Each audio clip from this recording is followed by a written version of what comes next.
तो हेलो दोस्तों, Rahul Singh only study class में आपका स्वागत है। तो दोस्तों आज हम बात करने वाले हैं वैदिक संस्कृति से संबंधित एमसीक्यू।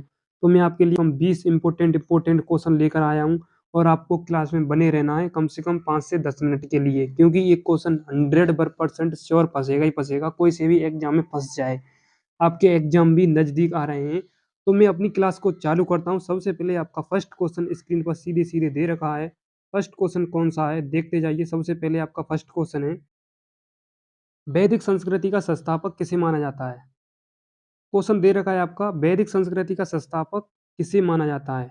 आर्यों को, यूनानियों को, ग्रीकों को, कोई नहीं। तो वैदिक संस्कृति का संस्थापक माना जाता है आर्यों को। और ये कौन से दर्रे से आए, ये आए थे खेवर दर्रे से। और कहाँ पर आए थे ये इंडिया में आए थे खेवर दर्रे से।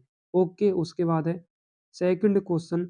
सेकंड क्वेश्चन में क्या लिखा हुआ है, सेकंड क्वेश्चन में लिखा हुआ है, आर्यों का मूल निवास किसे माना गया है। एशिया को, मध्य प्रदेश को, मध्य एशिया को, क्या कोई नहीं।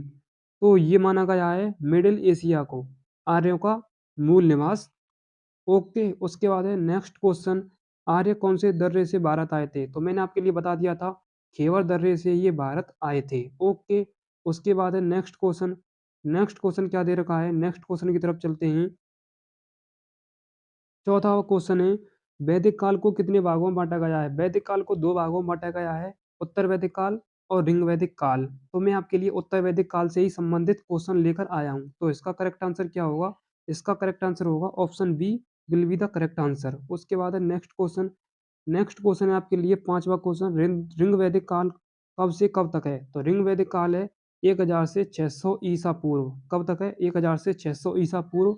और उत्तर वैदिक काल की डेट क्या है, उत्तर वैदिक काल की डेट है आपकी कब से लेके कब तक है। देखो एक मिनट, ऋग वैदिक काल की आपकी डेट है 1500 से 1000 ईसा पूर्व, 1500 से 1000 ईसा पूर्व। और उत्तर वैदिक काल की क्या है, 1000 से 600 ईसा पूर्व। आपके लिए क्वेश्चन में क्या दे रखा है, ऋग वैदिक काल।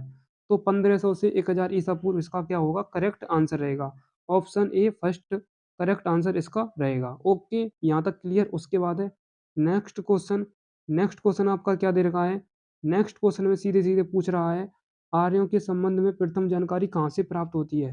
अर्थवेद से, सामवेद से, या ऋग्वेद से, या कोई नहीं। तो ऋग्वेद से रंग अर्थ अब किसके बारे में जानकारी मिलती है, आर्यों के बारे में। ओके, खेवर दर्रे से आए थे इंडिया में सबसे पहले। ओके, उसके बाद नेक्स्ट क्वेश्चन, ऋग्वेद में आर्य शब्द का कितनी बार उल्लेख है। 35 बार, 36 बार, 37 बार, या 38 बार। तो इसका करेक्ट आंसर रहेगा option B correct answer. Option B correct answer, 36 correct answer. आर्य शब्द का 36 बार उल्लेख है। ओके, उसके बाद है नेक्स्ट क्वेश्चन, आर्य आर्यों की सबसे प्रमुख नदी कौन सी है। आर्यों की सबसे प्रमुख नदी पूछी है, झेलम है, सिद्धू है, रावी है, सतलज है।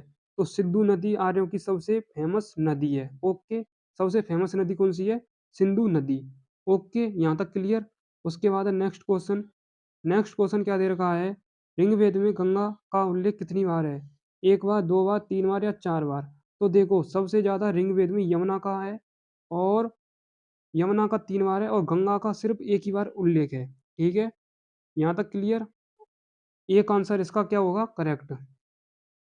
यहाँ तक क्लियर। ऑप्शन ये करेक्ट आंसर।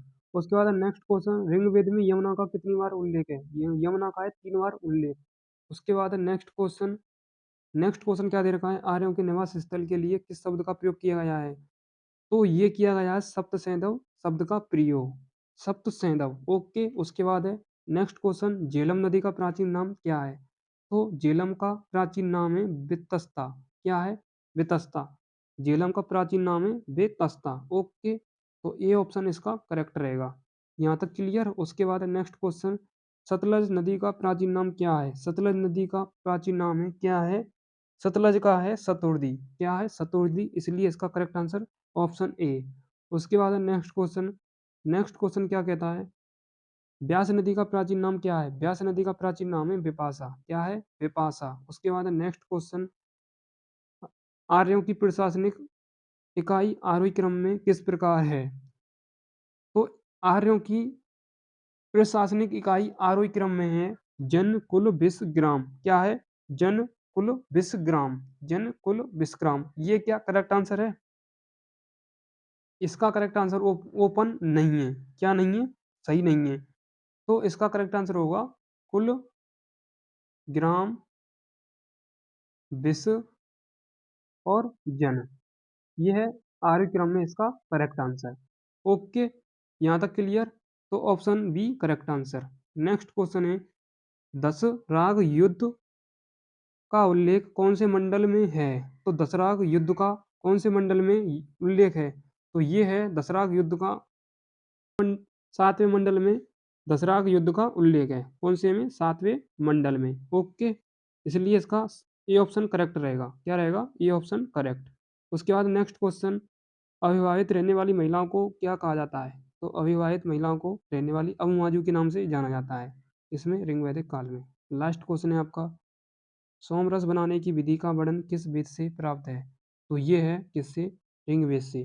तो आज मैं ऋग्वैदिक काल से ही संबंधित आपके लिए क्वेश्चन लेकर आया हूँ। अब मैं लेकर आऊँगा नेक्स्ट उत्तर वैदिक काल से संबंधित। किससे? उत्तर वैदिक काल से संबंधित। ओके, तो उत्तर वैदिक काल की डेट क्या थी? उत्तर वैदिक काल की डेट है 1000 से 600 ईसा पूर्व, 1000 ईसा पूर्व से 600 ईसा पूर्व। और ऋग्वैदिक काल की डेट क्या थी?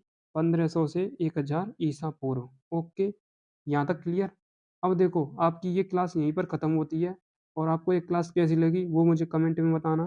तब तक के लिए मैं मिलता हूँ नेक्स्ट क्लास के साथ। किसके? नेक्स्ट क्लास के साथ। ठीक है?